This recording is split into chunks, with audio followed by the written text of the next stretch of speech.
श्रीमद्भागवत महापुराण प्रथम भाग अष्टम स्कंद अथ द्वाविंशोऽध्यायः। बलि के द्वारा भगवान की स्तुति और भगवान का उस पर प्रसन्न होना। हिंदी में अनुवाद। श्री सुखदेव जी कहते हैं, परीक्षित, इस प्रकार भगवान ने असुराज बलि का बड़ा तिरस्कार किया और उन्हें धैर्य से विचलित करना चाहा, परंतु वे तनिक भी विचलित न हुए, बड़े धैर्य से बोले। दैत्यराज बलि ने कहा, देवताओं के आराध्य देव, आपकी कीर्ति बड़ी पवित्र है।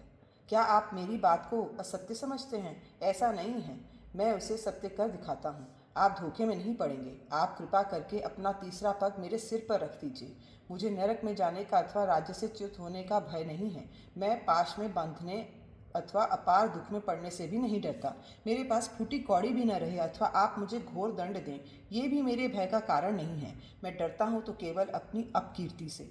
अपने पूजनीय गुरुजनों के द्वारा दिया हुआ दंड तो जीव मात्र के लिए अत्यंत वांछनीय है, क्योंकि वैसा दंड माता पिता भाई और सुहृद भी मोहवश नहीं दे पाते। आप छिपे रूप से अवश्य ही हम असुरों को श्रेष्ठ शिक्षा दिया करते हैं, अतः आप हमारे परम गुरु हैं। जब हम लोग धन, कुलीनता, बल आदि के मद से अंधे हो जाते हैं, तब आप उन वस्तुओं को हमसे छीनकर हमें नेत्रदान करते हैं। आपसे हम लोगों का जो उपकार होता है उसे मैं क्या बताऊं।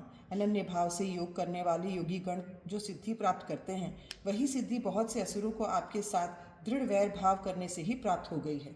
जिनकी ऐसी महिमा, ऐसी अनंत लीलाएं हैं, वही आप मुझे दंड दे रहे हैं और वरुण पाश से बांध रहे हैं। इसकी न तो मुझे कोई लज्जा है और न किसी प्रकार की व्यथा भी। प्रभु, मेरे पितामह प्रहलाद जी की कीर्ति सारे जगत में प्रसिद्ध है। वे आपके भक्तों में श्रेष्ठ माने गए हैं। उनके पिता हिरण्यकशिपु ने आपसे वैर विरोध रखने के कारण उन्हें अनेकों प्रकार के दुख दिए, परंतु वे आपके ही परायण रहे। उन्होंने अपना जीवन आप पर ही निछावर कर दिया।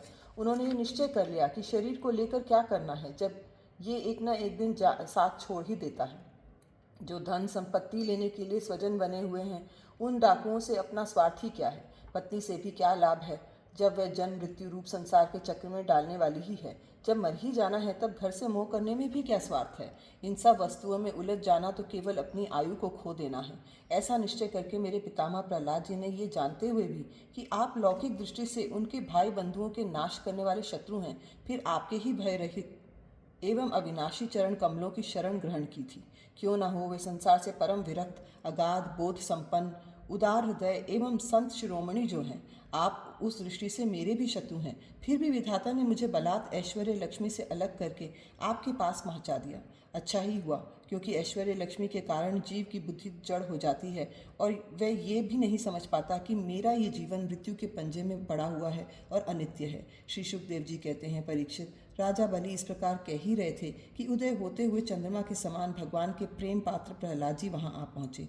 राजा बलि ने देखा कि मेरे पितामह बड़े श्री संपन्न हैं, कमल के समान कोमल नेत्र हैं, लंबी लंबी भुजाएं हैं, सुंदर ऊंचे और श्यामल शरीर पर पीताम्बर धारण किए हुए हैं।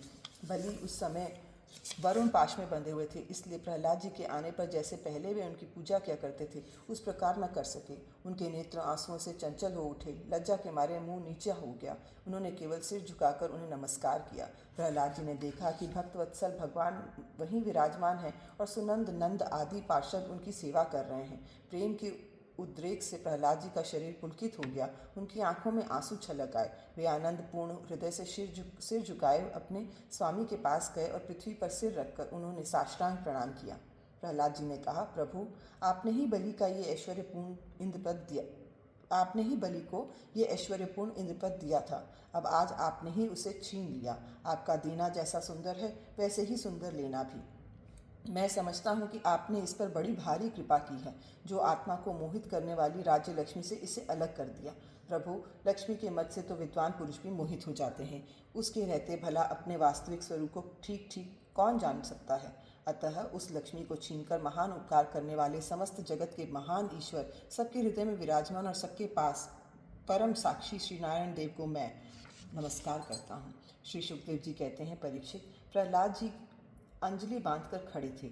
उनके सामने ही भगवान ब्रह्मा जी ने वामन भगवान से कुछ कहना चाहा, परंतु इतने में ही राजा बलि की परम साध्वी पत्नी विंध्यावली ने अपने पति को बंधा देखकर भयभीत हो भगवान के चरणों में प्रणाम किया और हाथ जोड़ मुंह नीचा कर वह भगवान से बोली। विंध्यावली ने कहा, प्रभु, आपने अपनी क्रीड़ा के लिए ही इस संपूर्ण जगत की रचना की है। जो लोग कुबुद्धि हैं, वे ही अपने को इसका स्वामी मानते हैं।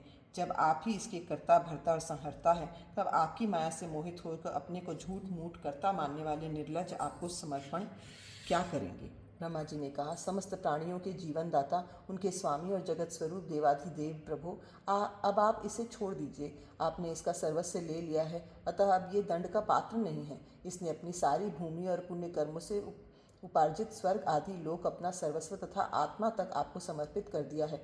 एवं ऐसा करते समय उसकी बुद्धि स्थिर रही है, ये धैर्य से च्युत नहीं हुआ है। प्रभु, जो मनुष्य सच्चे हृदय से कृपणता छोड़कर आपके चरणों में जल का अर्घ्य देता है और केवल दूर्वा दल से भी आपकी सच्ची पूजा करता है, उसे भी उत्तम गति की प्राप्ति होती है। फिर बलि ने तो बड़ी प्रसन्नता से धैर्य और स्थिरता पूर्वक आपको त्रिलोकी का दान कर दिया है, तब ये दुख का भागी कैसे हो सकता है। श्री भगवान ने कहा, ब्रह्मा जी, मैं जिस पर कृपा करता हूँ उसका धन छीन लिया करता हूँ, क्योंकि जब मनुष्य धन के मत से मतवाला हो जाता है तब मेरा और लोगों का तिरस्कार करने लगता है। ये जीव अपने कर्मों के कारण विवश होकर अनेक योनियों में भटकता रहता है।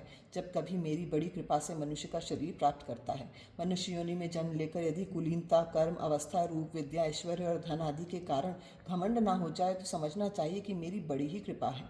कुलीनता आदि बहुत से ऐसे कारण हैं जो अभिमान और जड़ता आदि उत्पन्न करके मनुष्य को कल्याण के समस्त साधनों से वंचित कर देते हैं, परंतु जो मेरे शरणागत होते हैं वे इनसे मोहित नहीं होते। ये बलि, दानव और दैत्य दोनों ही वंशों में अग्रगण्य और उनकी कीर्ति बढ़ाने वाला है।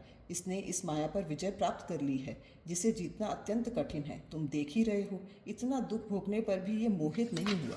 इसका धन छीन लिया, राजपद से अलग कर दिया, तरह तरह के आक्षेप किए, शत्रुओं ने बांध लिया, भाई बंधु छोड़कर चले गए, इतनी यातनाएं भोगनी पड़ी। यहाँ तक कि गुरुदेव ने भी इसको डांटा, फटकारा और शाप तक दे दिया, परंतु इस दृढ़ व्रती ने अपनी प्रतिज्ञा नहीं छोड़ी। मैंने इससे छल भरी बातें की, मन में छल रखकर धर्म का उपदेश दिया, परंतु इस सत्यवादी ने अपना धर्म न छोड़ा। अतः मैंने इसे वह स्थान दिया है जो बड़े बड़े देवताओं को भी बड़ी कठिनता से प्राप्त होता है। सावर्णी मनवंतर में ये मेरा परम भक्त इंद्र होगा। तब तक ये विश्वकर्म के बनाए हुए सुतल लोक में ही रहे। वहाँ रहने वाले लोग मेरी कृपा दृष्टि का अनुभव करते हैं, इसलिए उन्हें शारीरिक अथवा मानसिक रोग, थकावट, तंद्रा, बाहरी या भीतरी शत्रुओं से पराजय, किसी प्रकार की विघ्नों का सामना नहीं करना पड़ता। बलि को संबोधित कर, महाराज इंद्रसेन, तुम्हारा कल्याण हो। अब तुम अपने भाई बंधुओं के साथ उस सुतल लोक में जाओ जिसे स्वर्ग के देवता भी चाहते रहते हैं। बड़े बड़े लोकपाल भी अब तुम्हें पराजित नहीं कर सकेंगे। दूसरों की तो बात ही क्या है। जो दैत्य तुम्हारी आज्ञा का उल्लंघन करेंगे, मेरा चक्र उनके टुकड़े टुकड़े कर देगा। मैं तुम्हारी, तुम्हारे अनुचरों की और भोग सामग्री की भी सब प्रकार के विघ्नों से रक्षा करूंगा। वीर बलि, तुम मुझे वहाँ सदा सर्वदा अपने पास ही देखोगे। दानव और दैत्यों के संसर्ग से तुम्हारा जो कुछ आसुर भाव होगा वह मेरे प्रभाव से तुरंत दब जाएगा और नष्ट हो जाएगा। इति श्रीमद्भागवते महापुराणे पारमहंस्यायां संहितायाम् अष्टमस्कन्धे वामन प्रादुर्भावे बलि वामन संवादो नाम द्वाविंशोऽध्यायः।